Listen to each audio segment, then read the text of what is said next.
रामकृष्ण हरी. रामकृष्ण हरी. बघा,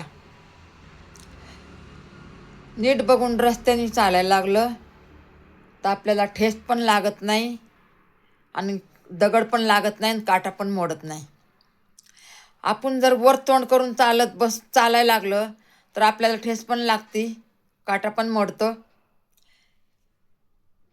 आणि सुख आलं तर दुःख पण येतं. सुखाच्या पाठीमागं दुःख पण येतं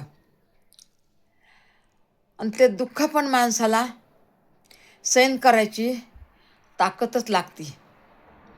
परी देव नक्कीच ताकद देतो ते दुःख सहन करायची.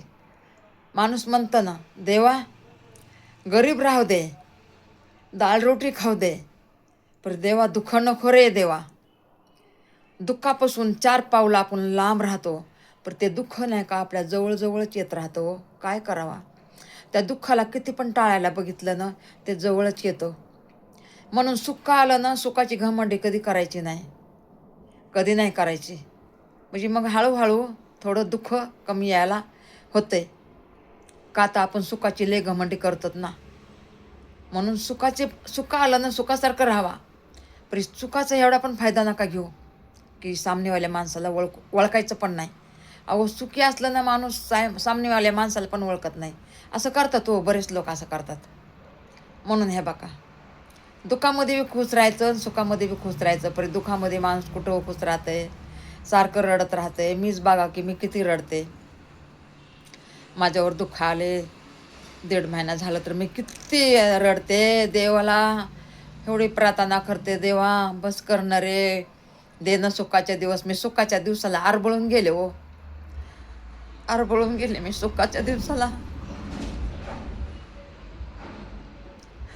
आणि हे बघा, माणूस म्हणतो ना, देवा जिंदगीत वाईट माणसं नको रे देऊ बाबा. हे बघा, वाईट माणसं भेटतात तेव्हाच चांगले माणसं भेटतात, असं असतो. सगळं सारखंच नाही ना भेटत. काय करायचं, हे जीवनच आपलं असं आहे, काय करणार. चला ठेवते. रामकृष्ण हरी.